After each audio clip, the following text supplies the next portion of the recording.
crucial meeting of the group of ministers on GST rate rationalization ended with states agreeing to the centre's proposal, simplifying the indirect tax structure by reducing the slabs from 4 to just 2. Now, the 6-member panel chaired by Bihar Deputy Chief Minister Samrat Chaudhary approved the plan to replace the current 5, 12, 18 and 28% rates with only 2. That's 5% for merit goods or essential goods and 18% for standard items. A higher 40% levy will continue on a limited list of sin goods, or what the government calls demerit goods, with luxury cars now brought into this category as well.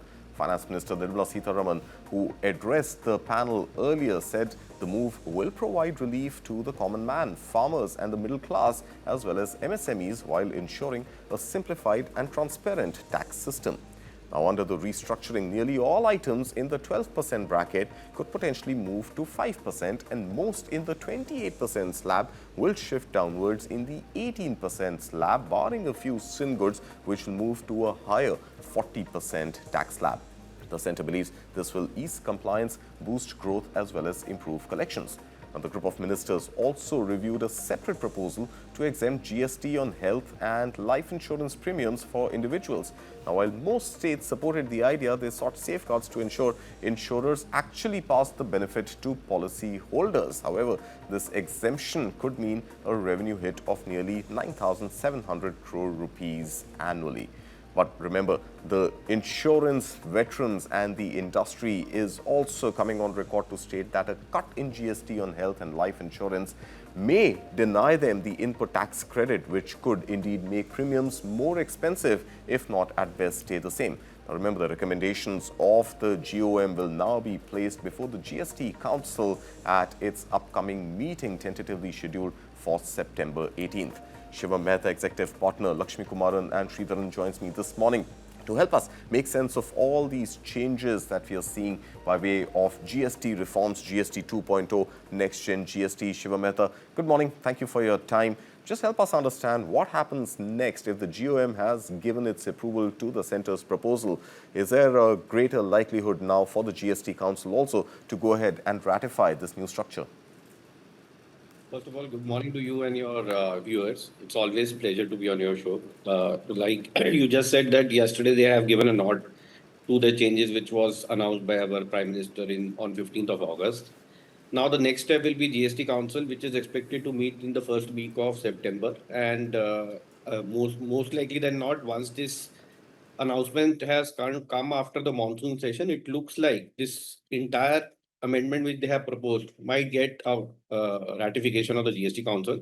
There should not be any major changes in that. That's my understanding on that.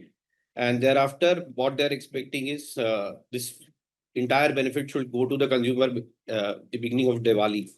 So I'm expecting these changes should be introduced from 1st of October because Diwali is around the corner. It's on 20th October. So yes, I think GST Council is supposed to meet twice, first week of September and third week of September. I think the whole agenda will be to get this decision ratified from them. So I don't see real challenges. We are up for some major rate changes and customers are going to get real Diwali gifts or benefits. Right. So once, assuming if it does, once the GST Council ratifies these rates, how quickly will they come into effect? So after GST Council ratify the rates, they will be coming up with the notifications. Notification can have an effective date. As I said, because the announcement is to get these amendments in place before Diwali, I'm hoping the notification may have an effective date from 1st of October. 1st of October seems to be the effective date. All right. Shivam, I also want to understand from you that that overall there are mixed reports coming on what could potentially be the boost in consumption by way of this rate cut, but potentially what could also be the loss to the government when it comes to tax collection. Now, SBI Research had come up with a report which suggested that as much as 85,000 crore rupees worth of tax loss could accrue to the exchequer. And at the same time, there could be a consumption boost of as much as 2 lakh crore rupees. Now, there are multiple views coming on numbers and what impact it could have. So while there is a larger understanding that there could be a boost to consumption, perhaps not on essentials, not on the current 12% category, which could move to the 5% category, but the 28% category that moves down to the 18% category, especially in the festive season. But then what does government do with the potential tax revenue loss? See, I think it's very difficult to predict what will be the actual losses. I have also read reports which are varying from, you were talking about 85,000 crores. I have a report saying it is as big as 1.1 trillion. So Right. there is mixed bag. The expectation is there will be loss of 0.3 or 0.4% of the GDP. Right. The way this loss can be compensated, my sense is by way of cess, which they probably will have on luxury cars, etc. And another could be by way of the dividends of RBI, etc. That's what the reports also suggest. Of course, there'll be a boost in the demand, particularly the products like televisions, air conditions, washing machines. All of them will come down to 18% category. Also, auto components, they will come down to 18% category. So we see a lot of, in fact, small cars, the cars which are less than 4 meter, they may come down to 18%. Right now, they are at 28%. So 28%. this definitely should boost the demand. And once there is an increase in the demand, these losses may get offset. All right, Shiv Mehta, as always, pleasure having you here on News 9, and thank you for your input to this story.